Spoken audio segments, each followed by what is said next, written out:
Hey there everyone, 𝗫𝗪, physical therapist with Run Smart Online. I want to share some cool stuff with you guys today. This is actually the question, am I level? I think I'm level. I don't know, I might be a little off. But I want to share, I'm going to just be really awkward here for a second. I want to share something, we had a question come through our group about what's like the best way you can set yourself up for success in training and in running so that when you get to race day, you're not like, blah, or which is injured. So hopefully I don't freeze frame the thing on me doing this. But so I want to share with you what I've learned. So for 10 plus years, I've been working with runners, coaching runners, treating them as a physical therapist. And I've learned that there's some things that are, I'm going to give you two of them that most runners do that absolutely end up just getting them hurt or burnt out. Because when push comes to shove, chances are you're like me, you run because you love it. You run for maybe stress relief, and you love the idea of running and training and all that great stuff. So when you make these mistakes, particularly when you have other parts of your life, you have a family, you have a job, you have other things going on, you can't dedicate all the time you need to rest and recovery and all these things. You're fitting runs in on lunch. You should try to avoid some major flaws and injury. You shouldn't be training like you're an Olympian with all the time in the world to rest and recover and strength train and all these things. So I want to share what I've learned over the last 2 years. There's two things. If you want to learn more about these things and all the other stuff I use to help runners not get hurt and to run faster and with fewer injuries, go to tryrunsmart.com. There's a whole slew of stuff there you can check out.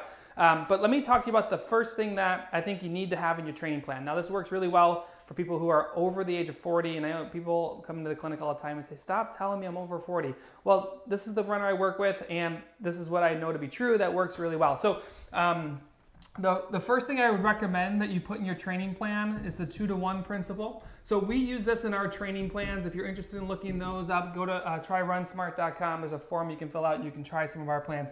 But this 2-to-1 principle, I use it, all my athletes when I was coaching use it, all of our members who are using the training plans on Run Smart Training Center are using it. And the 2-to-1 principle is really important. So this is what most people do when they're running. So let's just do an easy graph here and say this is time and then this is miles. And if you're not in the States and like the rest of the world, you can use kilometers, doesn't matter.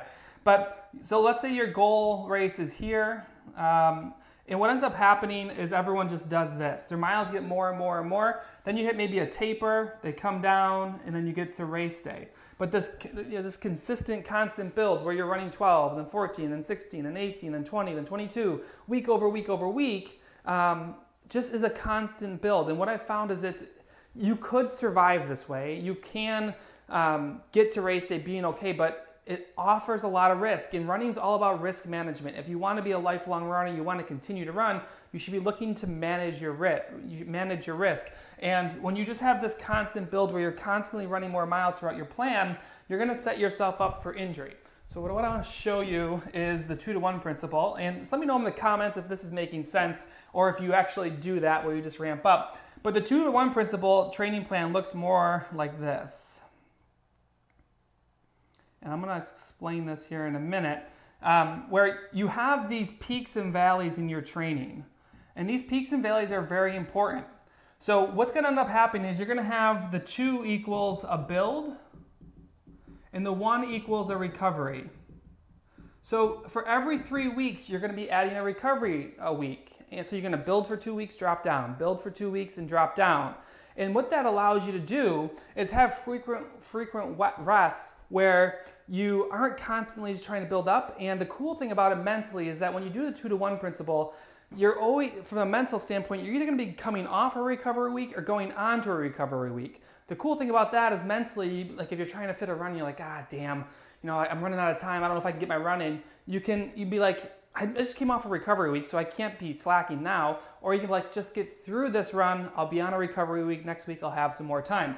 But this allows you to get the time to recover. It also allows you so you're not just constantly building. So what this looks like in the 2-to-1 principle is the big number you should know is 60%. And I'm going to be really tough on the math here. But essentially what you want is every third week you would drop back down to your 60% of your highest volume. So I'm going to use the easiest math, which is let's say you're running 100 miles or 100 kilometers a week.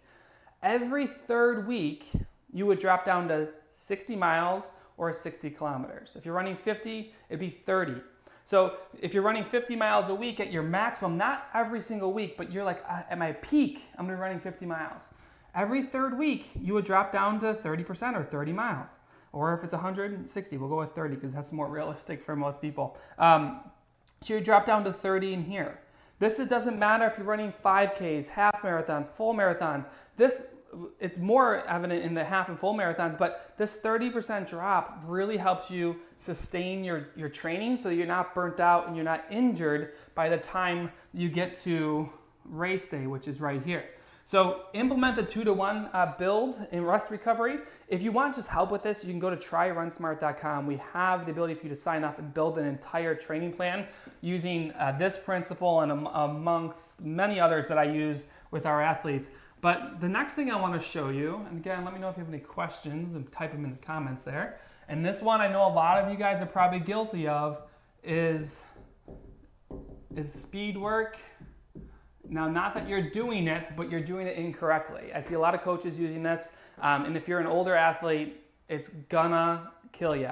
And not kill you literally, but it's gonna get you injured. So traditionally what I see is that speed work, a runner's training plan looks something like this. I do a long run on Sunday, I do a speed workout on Tuesday, I do a little bit of recovery, and then I repeat. So long runs, it'll look like long run, speed work, run, long run. And over and over again, every Tuesday speed workout day, so I'm gonna keep on doing that speed work. What ends up happening is you have a shelf life for your speed. And let me backtrack and just say, when speed equals risk, obviously that should make sense. If you're gonna be sprinting across the field, you're gonna have some risk to pull something, right? So your speed workout carries more risk. Again, it goes back to how much risk do you wanna manage. If you're okay being like, hey, I'm going for the gusto, I'm gonna take some risk because I wanna go really fast, that's fine, but you're adding risk. The goal is to get to race day feeling really comfortable. So you wanna manage your risk. Here's what I recommend for you in your speed work. Now, this is not a surefire way. On our training plans, we had speed work sprinkled throughout based on these things we call B and C races. But the majority of your speed workouts, instead of being week after week after week after week, what I encourage you to do is to focus in the last 8 weeks. So your training plan in the early, let's say you got a 18-week training plan. So you have 0 to 18. The first 0 to 10, you should be focused on building base. It doesn't matter how long you've been running, base is gonna be important. This is where you're gonna be ramping your 2-to-1 principle, adding more mileage. It's very tough for people to bring their mileage up and their speed up at the same time. So you wanna, from 0 to 10, be working your mileage up. And then the last 8 weeks, you're gonna be coming to the table with all of this base work that you've been doing. And remember, there's a shelf life on how long you're gonna sustain your speed. You can't be super fast all year. You want it to be towards race day, then what I recommend is building your base, and then you start these speed workouts on top of that. This is particularly more for half marathons and full marathons than the shorter stuff, but even ultra marathons fit into this. The last 8 weeks is your speed training. As you get closer to race day, your intervals for your speed work will get shorter.